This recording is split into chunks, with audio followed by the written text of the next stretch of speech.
तो माखन की चोरी से सीख मिलती है कि हम और आप भी माखन बने। रास की कथा से यह सीख मिलती है कि भगवान का रस यदि पाना है तो संसार के रस का त्याग करना होगा। जैसे आपके कटोरे में आपने पहले से ही सूखा भात रखा है, आगे बढ़े किसी ने कहा लाओ मैं आपको खीर दूँ, तो भात तो हटाना पड़ेगा ना खीर लेने के लिए, क्योंकि पात्र पहले से भरा हुआ है। ऐसे ही संसार का रस हम में भरा है, अब आपको भगवान का रस चाहिए। कृष्ण ने शरद पूर्णिमा की रात्रि को बंसी बजाई, तो बंसी उन्हीं गोपियों को सुनाई दी जो संसार के रस से विरक्त हैं और उनको कृष्ण का रस चाहिए, तो बंसी उन्हीं को सुनाई दी। खूब ध्यान देंगे आप और हम, संसार के रस में आप लिप्त हैं, इसीलिए आपको गोविंद की बंसी सुनाई नहीं देती। ऐसा नहीं कि शरद पूर्णिमा की रात को उसने बंसी बजाया और गोपियों ने सुना, वह हर समय हर रात बंसी बजाता है, बस कोई सुनने वाला। जैसे आज भी लोग कहते हैं वृंदावन में कन्हैया रोज रास रचाते हैं, आप सुने होंगे, रात्रि को बंद कर दिया जाए, सबको बाहर कर देते हैं, यानी हर रात वो रास रचाते हैं। हम सुन क्यों नहीं पाते? क्योंकि हम संसार के रस से भरे पड़े। जैसे एक सेठ जी, दोपहर का समय है, गर्मी के दिन, कुर्सी पे बैठे हैं, कमरे में बिल्कुल शांति है, दीवार पे जो घड़ी लगी है टिक टिक टिक टिक की आवाज़ आ रही है, शांति है बिल्कुल। सेठ जी बड़ा ध्यान से दीवार घड़ी की टिक टिक सुन रहे थे। इतने में सड़क के नीचे से बाजार से बारात गुजरी है। अब बारात में तो बैंड बाजे बज रहे हैं, शोर हो रहा है। सेठ ने कहा नौकर से कि रामू घड़ी बंद हो गई क्या, टिक टिक की आवाज़ नहीं आ रही? रामू ने कहा नहीं सेठ जी, बाहर बारात का बहुत शोर हो रहा है ना, इसलिए घड़ी की टिक टिक की आवाज़ नहीं आ रही। यानी बाहर के हम रस से बहुत ओतप्रोत हैं, इसलिए अंदर कृष्ण की जो धीमे धीमे बंसी बजती है वह हमको सुनाई नहीं देती। यही कारण। तो कृपा करके जितना हम शांत होते जाएंगे, जितना संसार से असंग होते जाएंगे, उतना ही गुरु और भगवान के संग होते जाएंगे। फिर से समझें, संसार से असंगता ज्यों ज्यों हमारी बढ़ती जाएगी, त्यों त्यों प्रभु और गुरु के चरणों में संगता हमारी बढ़ती जाएगी। तो एक तरफ से छोड़ोगे तो एक तरफ को पाओगे। हम चलते हैं कैसे? एक कदम रखते हैं, एक कदम उठाते हैं, तभी तो आगे बढ़ जाते हैं। यानी संसार से कदम उठाओगे तो भगवान में चले जाओगे, लेकिन यहाँ उल्टा है, भगवान से कदम उठा के संसार में चले आए। तो रास की कथा का अर्थ यह है कि आपको ईश्वर का रस यदि चाहिए तो प्रार्थना, और ये बात आपके लिए ही नहीं, ये बात मेरे लिए भी है, मैं अपने लिए भी करूँ। ऐसा नहीं कि हम यहाँ बैठ के तो बहुत आगे हो, हम भी अभ्यास कर रहे हैं। हम संसार के रसों से उपराम हो, जो चीज़ हमको ज़्यादा पसंद आए उसका त्याग करना शुरू कीजिए। क्यों कीजिए? क्योंकि एक दिन सब कुछ तो त्यागना ही पड़ेगा ना प्यारे, तो पहले ही से त्यागने का अभ्यास कर लो। सब कुछ छोड़ना ही है तो पहले से छोड़ने का अभ्यास करो। जैसे आप अपने घर रहते हो ना, तो सारे कपड़े सारी चीज़ों का यूज करते हो, लेकिन जब हमको रिश्तेदारी कहीं जाना होता है 5-10 दिन के लिए, तो सब नहीं ले जाते, उसमें छांट के ले जाते कौन कौन सा जरूरी है। यानी जहाँ 10 था वहाँ हो गया 5, अब छांट कर लेते जो जरूरी था। अच्छा 5 लेकर वहाँ गए हो और वहाँ लग जाए आग या आ गया डाकू, तो उसमें से कौन सा लेके भागोगे? उस 5 में से भी जो ज़्यादा कीमती है ये तो करोगे कि सब लेके भागोगे, जो सबसे कीमती हटा ले। अब यही हमको फिर से करना है, जो विशेष कीमती है वही रखो। बहुत दुनिया का झमेला नहीं, एक एक करके रस कम करते जाए, आवश्यकताएं कम करते जाए। जो बहुत ज़रूरी है, जैसे भोजन बिना नहीं चलेगा, तो भोजन जरूरी तो है, लेकिन यह जरूरी नहीं कि बहुत स्वाद युक्त हो, स्वास्थ्य युक्त हो। यहाँ स्वास्थ्य का ध्यान नहीं देते, अन्न का दाना चाप के खाना, मर जाना पछताओ। अपने घर पर रहेंगे तो 1-2 रोटी खाएंगे, लेकिन आज शादी ब्याह में खाना है, अरे भैया गर्मी है, काहे मर रहे हो, खा लिया, इतना खा लिया कि अब पच ही नहीं रहा है। कितनी मुसीबत। तो जब भी भोजन करने बैठो ना, स्वास्थ्य का ध्यान रखो, स्वाद का नहीं। ऐसे ही साधना करने बैठिए तो भगवान से उचित वस्तु ही मांगिए, उचित ही मांग कीजिए, अनुचित नहीं।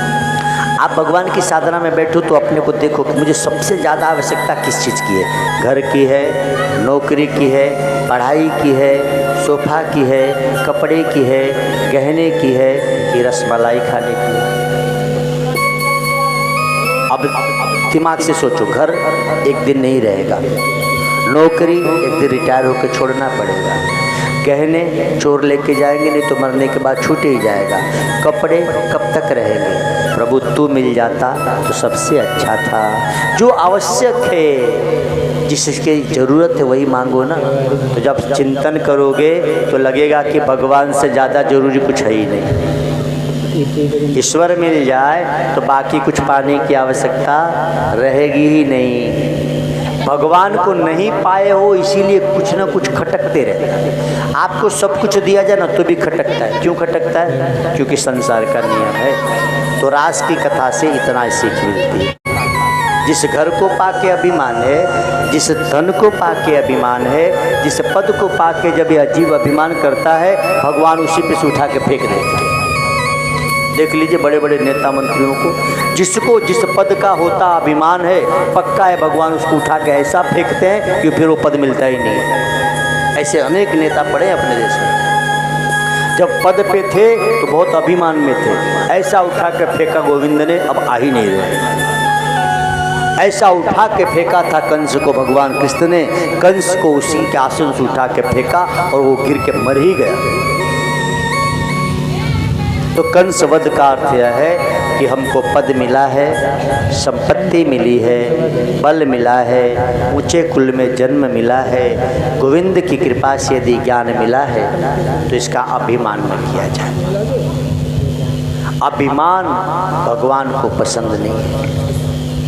अभिमान, आपकी और गलतियां तो गोविंद बर्दाश्त भी कर ले, लेकिन अभिमान नहीं। तो कृपा करें, कंस वध का अर्थ होता है कि हम अभिमान से बचें। अभिमान में हम बहुत बड़ी बड़ी गलती कर जाते हैं। अभिमान के कारण ही हम मर्यादा को तोड़ जाते हैं। रावण जी ज्ञानी थे, शिव तांडव के रचयिता हैं रावण। रावण जी शिव तांडव के रचयिता। आज हम सब ब्राह्मण शिव तांडव पढ़ते हैं, साधारण व्यक्ति नहीं है। लेकिन रावण जी को अभिमान आया कि मेरी बहन का नाक कान काट दिया। अरे कारण तो जाना होता, क्यों काट दिया? पागल थे क्या राम जी लक्ष्मण जी? तेरी बहन ने गलती की तो काटा। लेकिन अभिमान में रावण कितनी बड़ी गलती कर गए। अपनी बहन की गलती देखा नहीं और अभिमान में आके बहन से भी बड़ी गलती स्वयं कर गए। उससे पहले रावण देवताओं से पूजित होते थे। ध्यान दीजिएगा, राम जी के युद्ध से पहले, सीता हरण से पहले रावण जी कोई साधारण व्यक्ति नहीं थे। और आप यदि सुने होंगे तो हम अक्सर रावण जी ही कहते हैं। लेकिन सीता हरण के बाद रावण जी का जीवन देखो, किसी ने अपने बेटे का नाम रावण नहीं रखा। यानी अभिमान में व्यक्ति बड़ी बड़ी गलती करता है। जब आपको अभिमान होगा तो आपसे पक्की बात है बड़ी बड़ी गलती होगी। इसीलिए अभिमान को त्याग दो। आजकल के बेटे बेटियाँ थोड़ा पढ़ लिख लेते हैं ना तो माँ बाप को सिखाते हैं, तू इधर जाना थोड़ा। एक लड़का पढ़ के आया काशी से, ब्राह्मण का बेटा काशी पढ़ के आया, बड़ा विद्वान हो गया, बहुत विद्वान। कई लोग अपने को बहुत विद्वान मानते हैं। अपनी माँ से कह रहा है कि माँ मैं सब कुछ पढ़ लिया हूँ। तो तू अपने बाप से भी ज़्यादा बुद्धिमान हो गया। बोले अब बेटा कितना बुद्धिमान होगा तो बाप से बड़ा कैसे हो जाएगा? भाई तेरा बाप है, अब हो भी गया तो मान मैं बेटा हूँ। लेकिन नहीं, माँ ने लड्डू लाया, बेटा पानी पी। बोले माँ देख मैं कितना पढ़ के आया हूँ। ये लड्डू कितने? बोले 2, 3 है। कैसे? अब कमाल है, माँ लड्डू लेके आई है और ये कह रहा है कि 2 नहीं है 3 है, मैं यही तो पढ़ के आया हूँ। माँ ने कहा अरे कैसा बावरा है, 2 लड्डू है। बोले नहीं देखिए, 1 लड्डू। बोले हाँ। ये 2 लड्डू। बोले हाँ। बोले 1 3। अरे माँ ने कहा कैसा है तू, 2 ही लड्डू है। ये कह रहा है कि 1 लड्डू। बोले हाँ। ये 2 लड्डू। बोले हाँ। बोले 1 3। माँ ने कहा गजब है, ये कैसे हो जा रहा है। बोले यही तो मैं पढ़ के आया हूँ। बाप दूर से देख रहा था, उसको लगा कि मेरा बेटा पढ़ा कम, अभिमान ज़्यादा हो गया। माँ ने कहा जी देख रहे हैं इसको, लड्डू 2 है कह रहा है 3। बाप ने कहा हाँ तो सही तो कह रहा है, ज़्यादा पढ़ लिख कर आया। इधर आ, बेटे को भी मिला, पत्नी को भी मिला। बोला ये 3 कैसे। बोले पिताजी देखिए 1 लड्डू बाप को दे दिया, ठीक। दूसरा लड्डू माँ को। बोले 2 लड्डू। बोले हाँ। एक आपके हाथ में का 3। बाप ने कहा सही कह रहा है, लड्डू 3 है। पत्नी ने कहा आप इसके कहने में आ गए क्या। बोले हाँ। तू अपना लड्डू खा। पत्नी खा गई। बाप ने अपना लड्डू खाया। बोले तेरा लड्डू अब तू खा ले। बेटे से कहा 3 लड्डू है ना, अब तू खा के पानी पी। जब तू 2 को 3 कह रहे तो तीसरा लड्डू तू ही खा। अब बताइए विद्वान कितना रह गया तू। समझाने में तो बड़ा आसान था, 1 2 1 3। तो बाप ने कहा कि माँ ने खा लिया कि मैंने खा लिया, तीसरा तू खा ले बेटा, पानी पी। कितना बुद्धिमानी है। पढ़ लिख कर अभिमानी बनोगे तो घाटे में रहोगे। कई लोग हैं थोड़ा बहुत पढ़ लिखते लेते हैं तो माँ बाप को सिखाने लगते हैं। ये देखो, अरे